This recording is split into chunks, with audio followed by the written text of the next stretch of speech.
Olá, meus queridos e minhas queridas, muito boa noite, sejam todos muito bem-vindos, a paz do Senhor aos seus corações.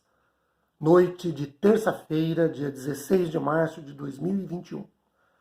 Finalizando, mas não concluindo, sobre a questão da soberania de Deus e Deus ter predestinado tudo quanto acontece e regulando todos os fatos, a pergunta: não é a oração um exercício inútil, sem proveito algum? Lembrando que essa é uma reflexão, na verdade a sexta, baseado num devocional de A.W. Pink, a partir do livro Deus Soberano. E aí o capítulo da devocional tem o título de A Soberania de Deus e a Oração. Temos nos baseado em 1 João capítulo 5, verso 14. E esta é a confiança que temos para com Ele, Deus, que, se pedimos alguma coisa segundo a sua vontade, Ele, Deus, nos ouve. Muito embora Deus determinou, proveu, promoveu as bênçãos, Ele deseja que essas bênçãos lhes sejam solicitadas. Então, é nosso dever e, ao mesmo tempo, privilégio, pedi-las, buscá-las, orar por elas.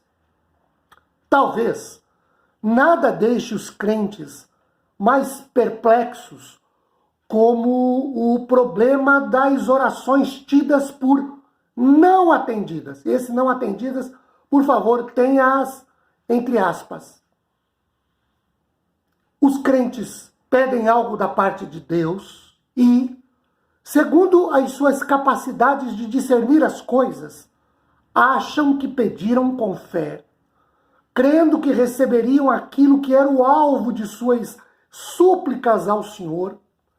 Pediram com seriedade, por repetidas vezes em função de necessidades reais, emergenciais.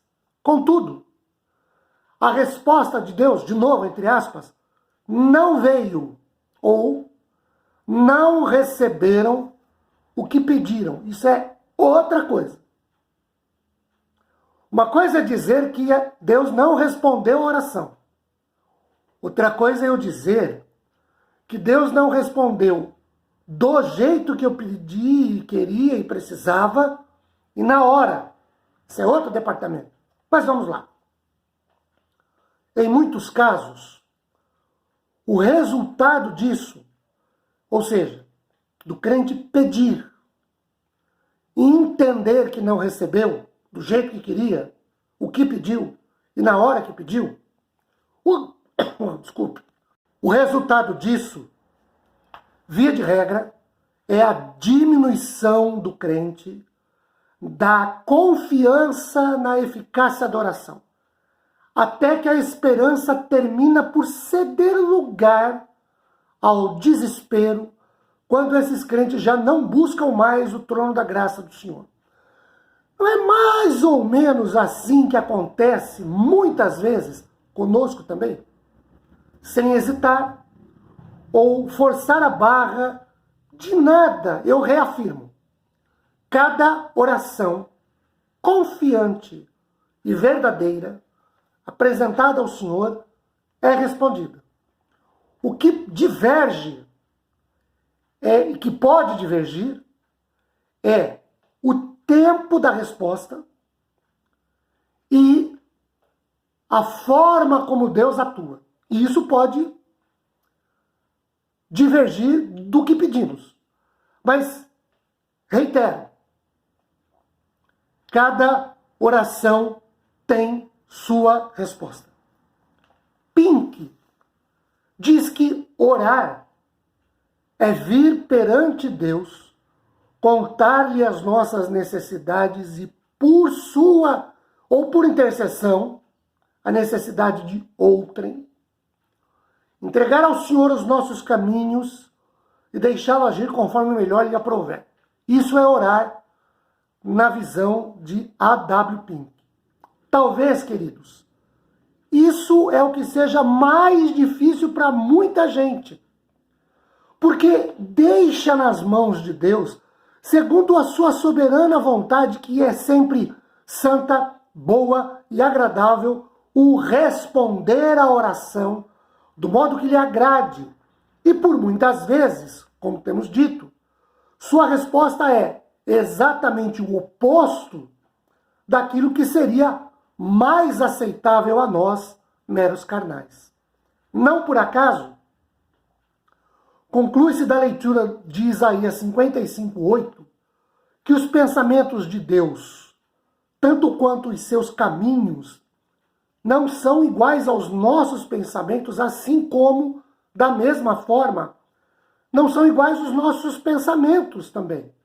Porém, se realmente tivermos deixado nas mãos de Deus as nossas necessidades, reitero, Ele nunca deixará de responder às nossas orações. De novo, o que pode acontecer, e acontece, é que a resposta de Deus nem sempre é na hora e do jeito que nós queríamos receber.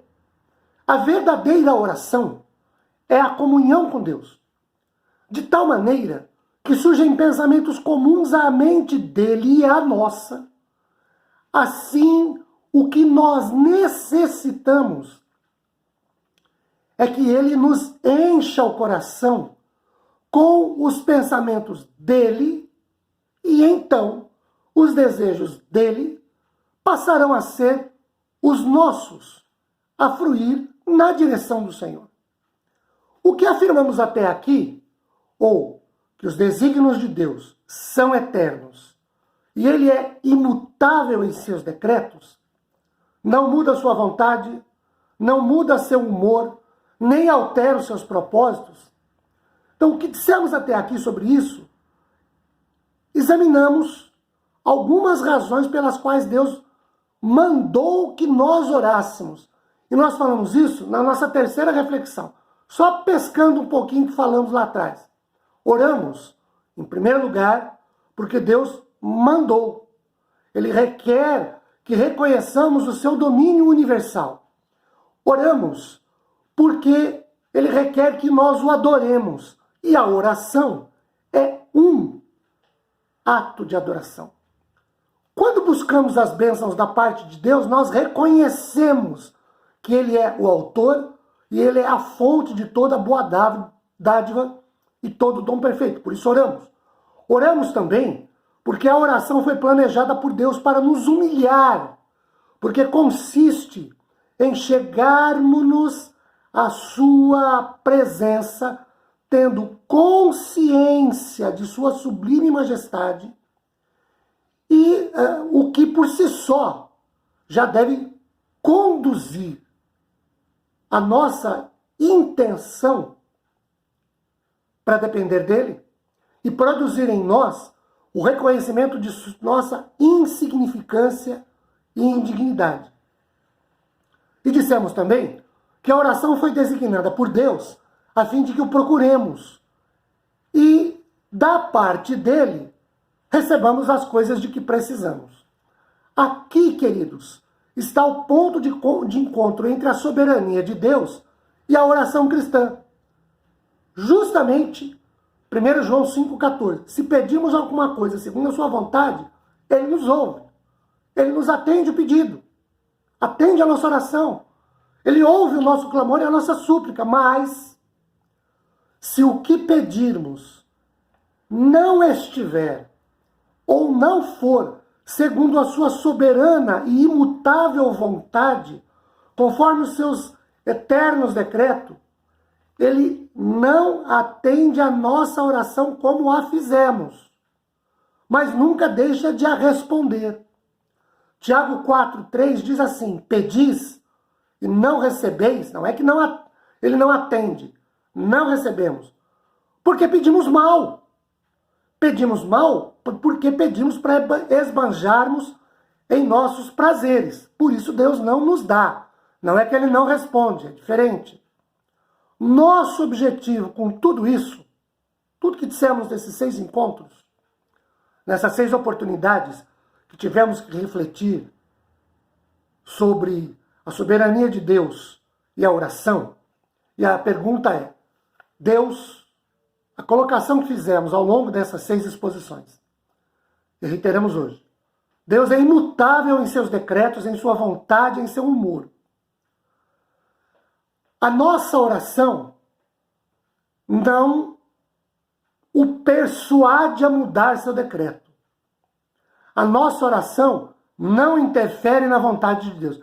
Então, para que orar? Se a nossa oração não muda, e ela não muda Deus, por que oramos?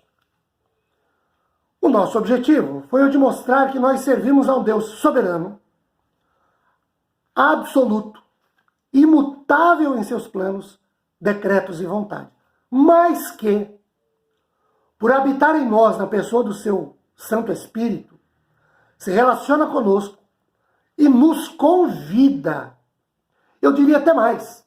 Ele nos desafia a que apresentemos-lhe nossas orações, súplicas, clamores em função da necessidade de nossas vidas e das dos outros, e aí tem a oração de intercessão, reafirmando Deus o seguinte, sendo da vontade dele, ele nos ouve, nos atende naquilo que pedimos.